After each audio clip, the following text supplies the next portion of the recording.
మహిళా వ్యతిరేక పాలనకు వ్యతిరేకంగా ప్రభుత్వం మహిళలకు ఇచ్చిన హామీలు సంపూర్ణంగా నెరవేర్చే విధంగా ఒత్తిడి తీసుకువచ్చి మహిళల రక్షణకు పెద్దపీట వేసేలా చేసేందుకు ఒక కార్యాచరణ రూపొందిస్తున్నాం అని వైఎస్ఆర్సీపీ మహిళా అధ్యక్షురాలు ఎమ్మెల్సీ వరదు కళ్యాణి అన్నారు.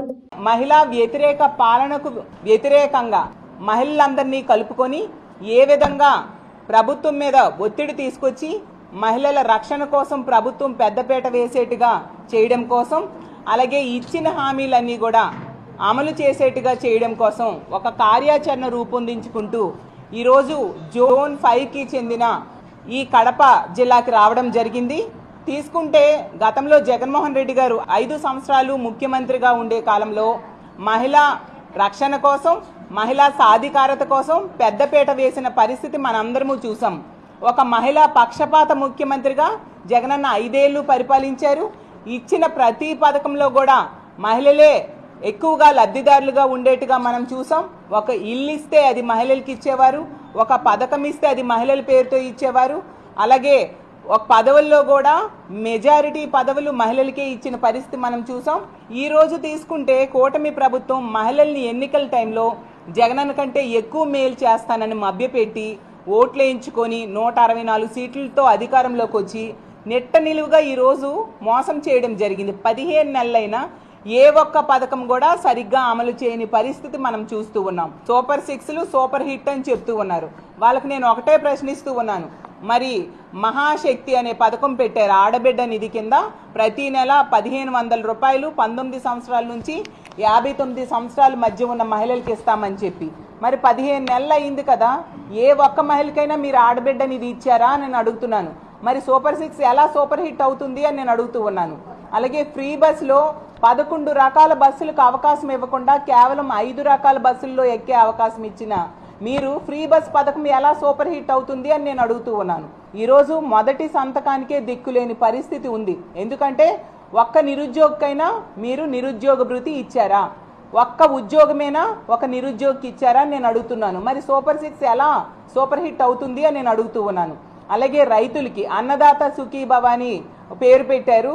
మొత్తం కేంద్రంతో సంబంధం లేకుండా 20,000 రూపాయలు ఇస్తానని చెప్పి ఎన్నికల టైంలో చెప్పి ఈరోజు కేంద్రంతో కలిపి ఇస్తానని చెప్పడమే కాకుండా మొదటి ఏడాది ఎగ్గొట్టి ఇప్పుడు కేవలం 5,000 రూపాయలు రైతుల అకౌంట్లో వేసి చేతులు దులుపుకునే పరిస్థితి ఉంటే ఎలా సూపర్ 6 సూపర్ హిట్ అవుతుంది అని నేను అడుగుతూ ఉన్నాను.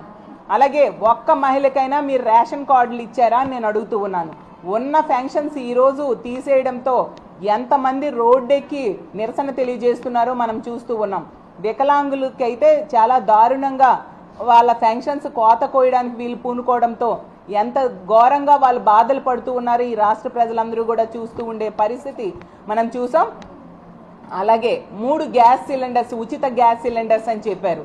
మొదటి ఏడాది తీసుకుంటే ఒక్కటి మాత్రమే ఇవ్వడం జరిగింది. మరి సూపర్ 6 సూపర్ హిట్ ఎలా అవుతుంది అని అడుగుతూ ఉన్నాను.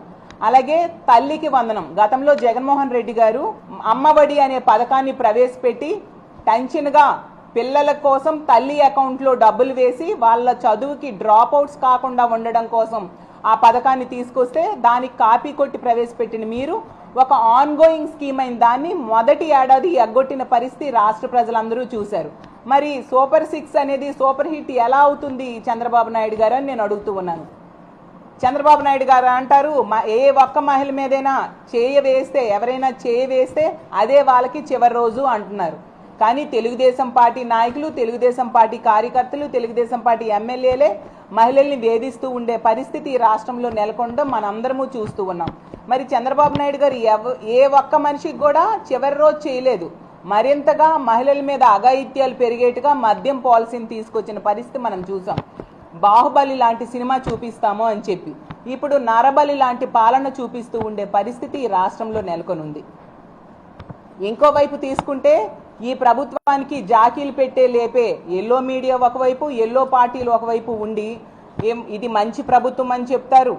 అలాగే డబుల్ ఇంజన్ సర్కార్ అని చెప్తారు. అలాగే విజనరీ లీడర్ అని చెప్తారు. సంపద సృష్టికర్త అని చెప్తారు.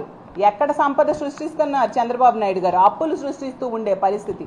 గతంలో జగన్మోహన్ రెడ్డి గారు 5 ఏళ్లు కలిపి 3,30,000 కోట్లు మాత్రమే అప్పు చేస్తే చంద్రబాబు నాయుడు గారు కేవలం ఈ 15 నెలల్లో 2 లక్షల కోట్ల అప్పులు చేశారు.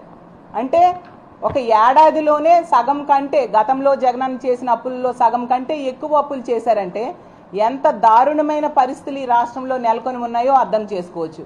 జగనన్న ముఖ్యమంత్రిగా ఉన్న కాలంలో 2,75,000 కోట్ల రూపాయల డీబీటీ పద్ధతిలో అత్యంత పారదర్శకంగా ప్రజల అకౌంట్లో వేయడం జరిగింది.